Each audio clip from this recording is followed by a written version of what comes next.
The Formation of the United States, Part 1, Crossing the Atlantic. All right, let's rewind back to the very beginning. Before the United States was even a whisper of an idea, before the Founding Fathers, before tea went into the harbor, let's talk about how people actually got here, how the Americas became a stage for one of history's greatest experiments. So, here's where it starts. The Americas, of course, were not empty lands. Far from it. For thousands of years, indigenous peoples had lived, thrived, and built complex societies, great civilizations like the Maya, the Aztecs, the Iroquois Confederacy, and so many others. But when Europeans looked west across the Atlantic, they didn't see thriving nations. They saw opportunity, resources, land. Now, the British weren't the first Europeans to arrive, not by a long shot. The Spanish, the Portuguese, they got here first.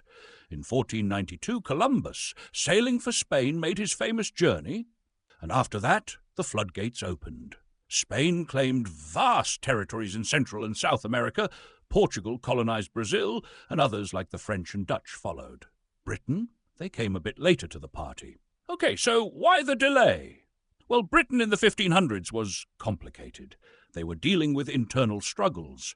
The Reformation, fights over religion, and the rise of powerful monarchs like Henry VIII and Elizabeth I. But eventually, by the late 1500s, they turned their eyes westward. One of the earliest attempts was Roanoke, in what is now North Carolina. You might have heard of it. It's the famous lost colony. In 1587, the British sent settlers, but when the supply ships came back a few years later, the whole colony had disappeared. No one knows exactly what happened. Did they join indigenous tribes? Starve? It's one of those enduring mysteries of history.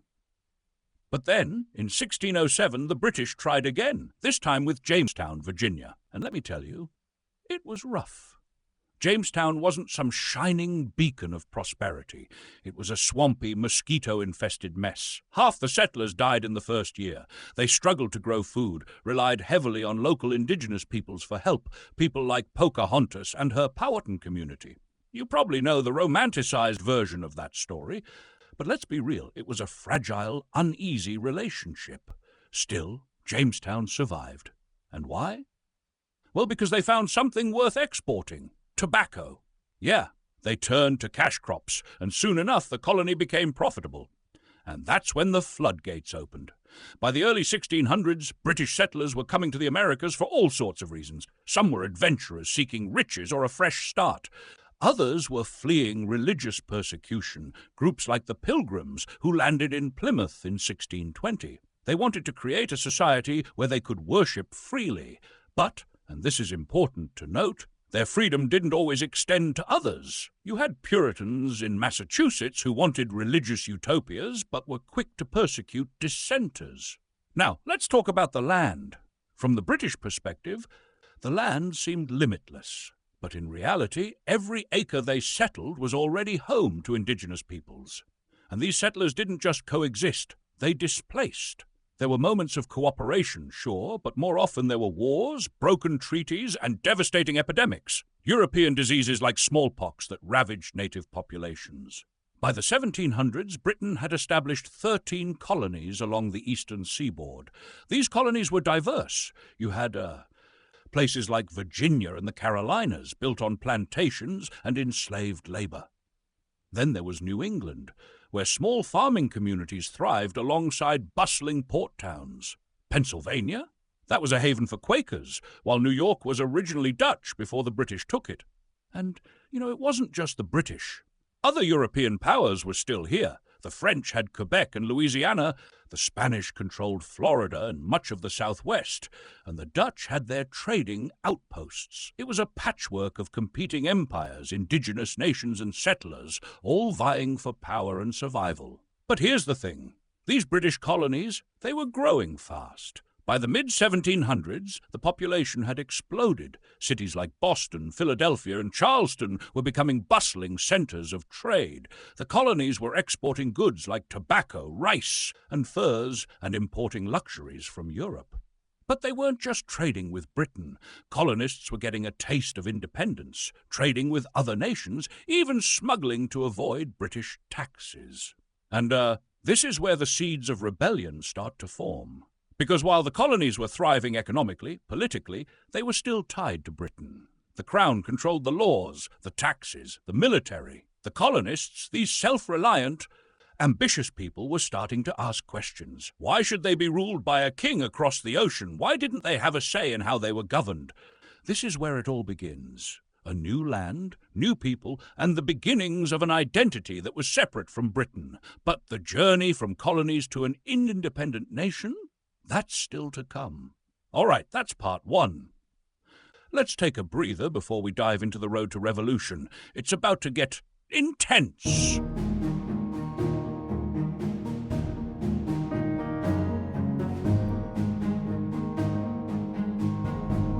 The formation of the United States, Part 2, the road to revolution. Okay, so, where were we? Right. The 13 colonies are established, thriving in a way that probably surprised even the British. But under all that growth and prosperity, tensions are brewing. This part of the story, it's about how those tensions boiled over into something no one, not even the colonists, could have imagined, a full-blown revolution. Now, to understand why things unraveled so dramatically, we need to talk about something that shook the entire world. The 7 Years' War, or as the colonists called it, the French and Indian War. This was in the 1750s and 60s, and it was messy. Britain and France were fighting for dominance in North America, and their respective allies, including native nations, were dragged into it. For the British, winning this war was costly. I mean, really costly. They defeated the French, sure, and gained a ton of territory. Canada, Florida, you name it. But wars don't pay for themselves. Britain ended up deep in debt, and Parliament started looking for ways to make money. And where do you think they looked? That's right, the colonies. Now here's where things get interesting. The colonists had helped in the war. They'd fought, supplied troops, lost lives. And yeah, they'd benefited from Britain's victory, but they didn't think they owed Britain much of anything. But Parliament saw it differently. They figured we fought this war to protect the colonies, so they should pay their fair share. Sounds reasonable on paper, right? But the way they went about it? Not so much. The first major move was the Stamp Act in 1765. You've probably heard of it. It's one of those moments everyone remembers from history class. Basically, the Stamp Act said that any paper goods, legal documents, newspapers, even playing cards, had to carry a stamp, and you had to pay a tax to get that stamp. To the colonists, this was outrageous. And it wasn't just the money, it was the principle. They weren't represented in Parliament, and to them, this tax felt like Parliament was, well, stepping on their toes. No taxation without representation. That's the cry that started echoing through the colonies. It wasn't just a slogan, it was a challenge. Pauses for effect. What's fascinating about this moment is how quickly things escalated. The colonists didn't just grumble about the tax, they acted. There were protests, petitions, boycotts, ordinary people refusing to buy British goods to send a message, and some people, like the Sons of Liberty, took things even further. They were, let's say, a little more hands-on. Tarring and feathering tax collectors, destroying property. It wasn't pretty. Here's a detail I find fascinating. The colonists weren't calling for independence yet. Not at this point. They still thought of themselves as British. What they wanted was respect, an equal voice in the system. But Britain wasn't having it. They repealed the Stamp Act, sure. But then came the Townshend Acts in 1767, placing taxes on everyday goods like glass, paint, and tea. And with every new law, the anger in the colonies grew. Now, let's talk about tea because, well, it's kind of iconic, right? The British loved their tea. So did the colonists. It was more than just a drink. It was a ritual, a symbol of status and connection to the empire.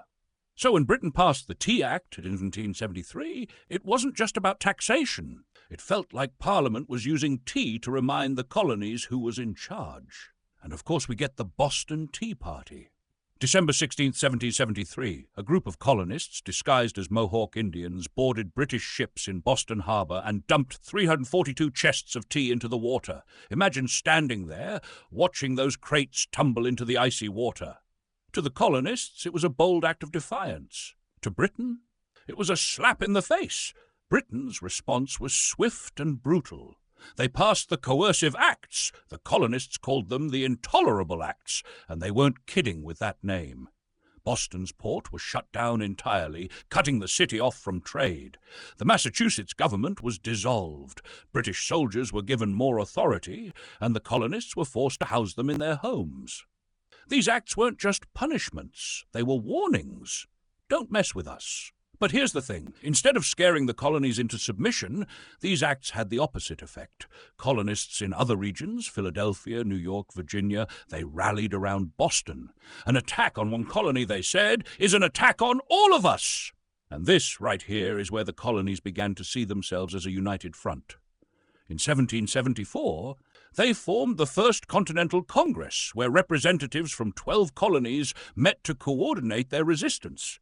They still weren't talking about independence, not yet, but they were taking their first steps toward it. You know, I always wonder what it must have felt like to be alive during this time. To hear the whispers of rebellion in your town square, to watch your neighbors boycott British goods, to feel that growing tension in the air. Did people realize they were on the brink of something monumental, or did it feel terrifying? Either way, by the mid-1770s, the colonies and Britain were on a collision course. The protests were getting louder, the divisions deeper, and very soon it would no longer be just words and boycotts. Part 3 is coming, and it's where everything explodes into war.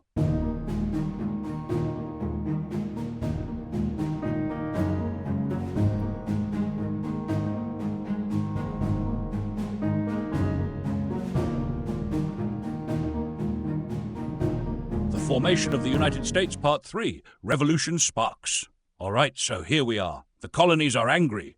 Britain is doubling down, and you can just feel that something's about to give. The protests, the boycotts, they've set the stage. But now it's time for the real explosion. The revolution didn't just start overnight.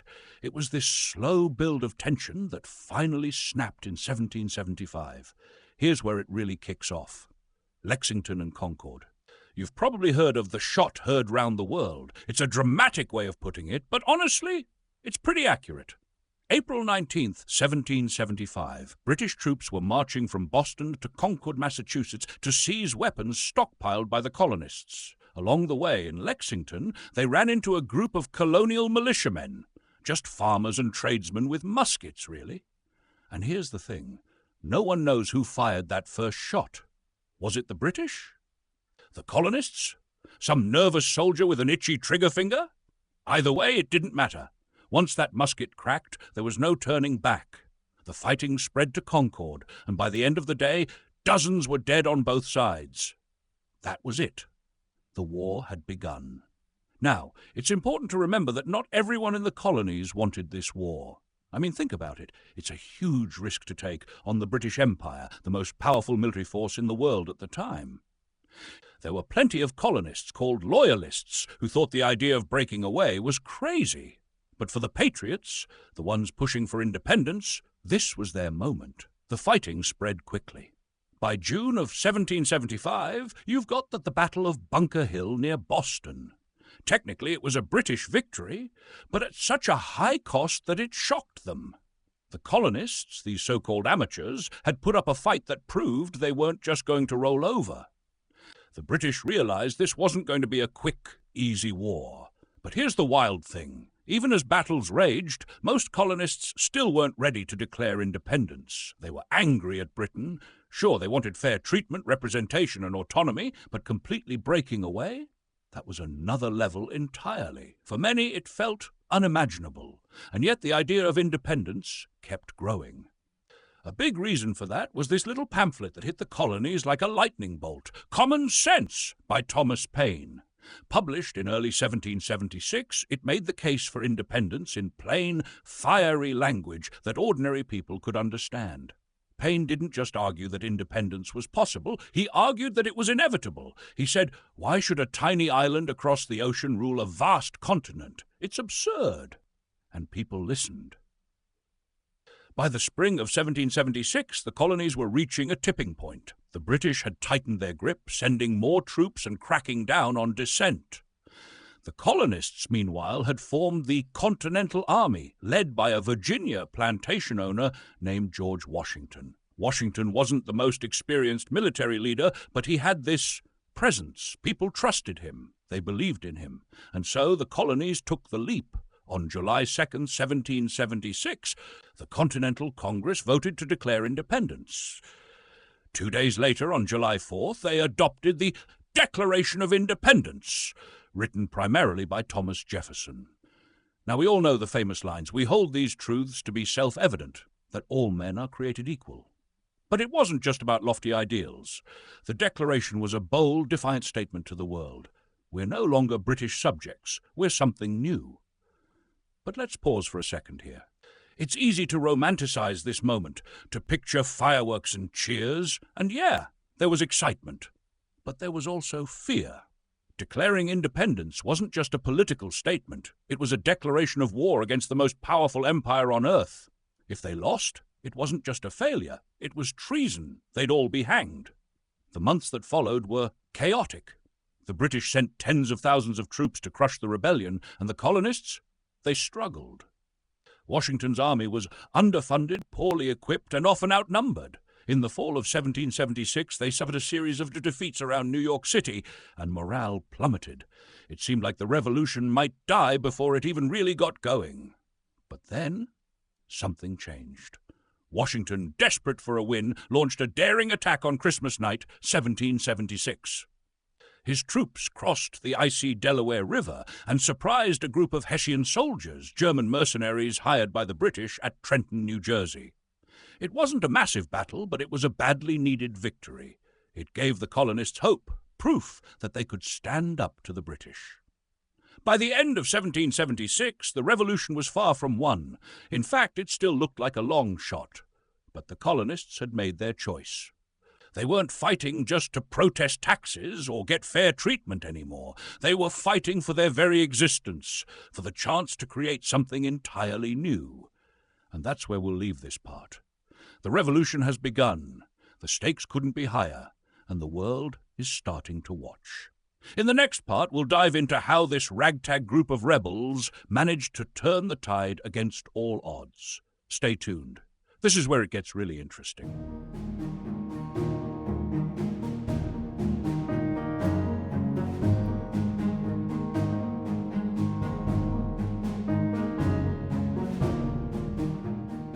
The Formation of the United States, Part 4, Turning the Tide. All right, so now we're in it. The war is underway, and things are looking, let's say, grim. The British are winning battle after battle. They've got the numbers, the weapons, the training. Washington and his army, they're hanging on by a thread. At this point, it's less about winning and more about surviving. But survival, well, that's exactly what the Patriots were good at. They were scrappy. They didn't fight like the British wanted them to. No neatly lined-up soldiers trading volleys. No, the colonists used guerrilla tactics, hit-and-run raids, anything to keep the fight going. And despite their defeats, they had one crucial advantage: time. The longer the war dragged on, the harder it became for Britain to justify the costs. Now let's talk about 1777, because this is where everything starts to shift. That year, the British made a bold move. They wanted to cut the colonies in two, split the northern states from the south. To do that, they launched an invasion from Canada, led by General John Burgoyne, aiming to take control of the Hudson River Valley. But it didn't go as planned. Burgoyne's forces got bogged down. Supplies ran short, and in October 1777, at the Battle of Saratoga, the Americans delivered a stunning victory. They forced Burgoyne to surrender. And here's the kicker. It wasn't just a battlefield win.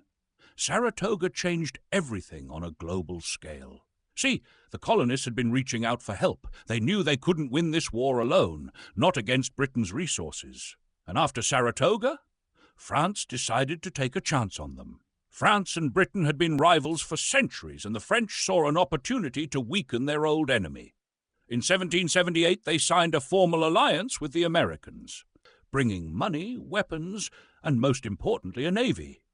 This is huge. I mean, the British had ruled the seas, and suddenly they weren't the only power in the Atlantic anymore. France's involvement also convinced other nations like Spain and the Dutch Republic to join the fight. The war wasn't just a rebellion now, it was a global conflict. But even with French support, the war dragged on for years. Washington's army suffered through brutal winters, like the one at Valley Forge in 1777-78. Imagine it, soldiers without shoes, freezing in makeshift huts, disease spreading through the camp. And yet, somehow, they endured. They trained under men like Baron von Steuben, a Prussian officer who drilled the troops into a disciplined fighting force. By the time spring came, the Continental Army wasn't just surviving, they were improving. And then there's 1781. By this point, Britain's strategy was focused on the southern colonies, where they thought loyalist support would give them an edge. They captured major cities like Charleston, South Carolina, but they couldn't control the countryside. The Patriots fought back with guerrilla warfare, led by people like Francis Marion, the Swamp Fox, who used the terrain to harass British troops. And here's where things get cinematic. That fall, British General Cornwallis marched his army to Yorktown, Virginia, planning to use the coast for resupply. What he didn't count on was the combined American and French forces closing in. Washington's army marched south, while the French Navy blocked the British from escaping by sea. For weeks they laid siege to Yorktown, pounding the British with artillery. Finally, on October 19, 1781, Cornwallis surrendered. The British army marched out of Yorktown, their flags furled, while a band played a tune called "The World Turned Upside Down." And honestly, that's exactly what it was. Yorktown didn't end the war immediately. Peace negotiations dragged on for 2 more years, but it was the moment everyone knew the tide had turned. The British public was tired of the war, the costs, the defeats. In 1783, the Treaty of Paris was signed, officially recognizing the United States as an independent nation. Now, take a moment to think about that. Just a few years earlier, these colonies were British territories. They had no standing army, no centralized government, no real resources, and yet against all odds, they'd pulled off one of the most improbable victories in history. But here's the thing. Winning the war? That was only the beginning. The colonies had fought for independence, but now they had to figure out how to build a country. They were 13 separate states with different economies, cultures, and priorities. How do you take that and turn it into a unified nation? That's the challenge they faced as the war ended and the 1780s began. The revolution had given them freedom, but now they had to decide what to do with it. And let's just say it wasn't smooth sailing. We'll dive into all of that in Part 5, the Constitution, the birth of a government, and how the United States became what we know today. Stay tuned. The real work is just getting started.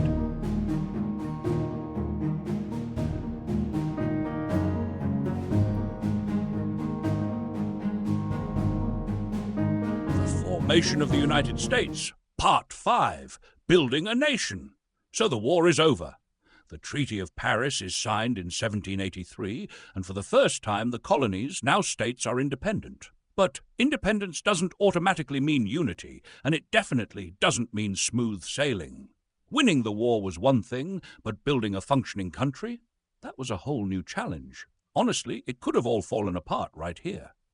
All right. So after the Revolution, the United States tried its first shot at government with something called the Articles of Confederation. And well, it didn't exactly work. The Articles were written during the war, and they were designed to keep the central government weak because, the colonists had just fought a war to get rid of a powerful, overreaching government. They didn't want to replace King George with another kind of ruler. But here's the problem. The Articles of Confederation were too weak. The government couldn't raise taxes, couldn't regulate trade, and couldn't even enforce its own laws. Each state acted like its own little country. They printed their own money, had their own laws, and argued constantly. The national government was so powerless that in 1786, when a group of farmers in Massachusetts led a rebellion over taxes, this was Shays' Rebellion, the government couldn't even stop it. That was a wake-up call. By 1787, it was clear that something had to change. The states sent delegates to a meeting in Philadelphia, originally just to revise the Articles. But once they got there, they realized the Articles couldn't be fixed. They needed something new. And that's how we got the Constitutional Convention. Now, the convention wasn't some kumbaya moment where everyone agreed on everything. It was messy. The delegates argued for months about what this new government should look like. Should the states have equal power? Or should bigger states like Virginia get more representation? How much power should the federal government have? And the big ugly question, what about slavery? Eventually, they compromised. The Constitution they wrote created a federal government with 3 branches, executive, legislative, and judicial, designed to check and balance each other. Representation in Congress was split. The Senate gave every state 2 votes, while the House of Representatives was based on population. And slavery? They avoided dealing with it outright, settling on a compromise that counted enslaved people as 3/5 of a person for representation. It's a horrifying calculation, but it shows how deep the divisions were, even at the very beginning. In 1789, the Constitution officially went into effect, and the United States had its first president, George Washington. Washington wasn't just the obvious choice. He was the only choice. People trusted him. He'd led them through the war, and they believed he could lead them through this next phase. Under Washington's leadership, they started building the foundations of the country we know today. But let me tell you, it wasn't all smooth. One of the first big debates was over the Bill of Rights. Some people, like James Madison, thought the Constitution was fine as it was. Others, led by figures like Patrick Henry, demanded protections for individual freedoms. That's how we got the first 10 amendments, the Bill of Rights, which guaranteed things like freedom of speech, religion, and the press. And then there were the growing political divides. Almost immediately you had factions forming. The Federalists, led by Alexander Hamilton, who wanted a strong central government, and the Democratic Republicans, led by Thomas Jefferson, who wanted more power for the states. These divisions would shape the country's politics for years to come. But despite the conflicts, the early United States kept growing. In 1803, under President Jefferson, the country doubled in size with the Louisiana Purchase, buying land from France that stretched all the way to the Rocky Mountains. It was a bold move, one that opened up endless opportunities and endless conflicts over how that land would be used. Would it be free land or slave territory? That question would haunt the country all the way to the Civil War. By the early 19th century, the United States was becoming the nation we recognize today. It was expanding westward, building cities, developing industries. But the story of its formation wasn't just about leaders and laws. It was about ordinary people. Farmers, merchants, enslaved Africans, indigenous peoples. These were the people who shaped the country, often in ways history books don't fully acknowledge. And that's the real legacy of the Revolution. It wasn't just about breaking away from Britain or writing the Constitution. It was about creating something that had never been done before. A government that was supposed to be of the people, by the people, and for the people. It wasn't perfect, it's still not perfect, but it was an idea powerful enough to change the world. So that's the story of how the United States came to be. From a ragtag group of colonies to a nation with dreams bigger than its reality, it's a story of struggle, compromise, and, resilience. And honestly, it's still being written.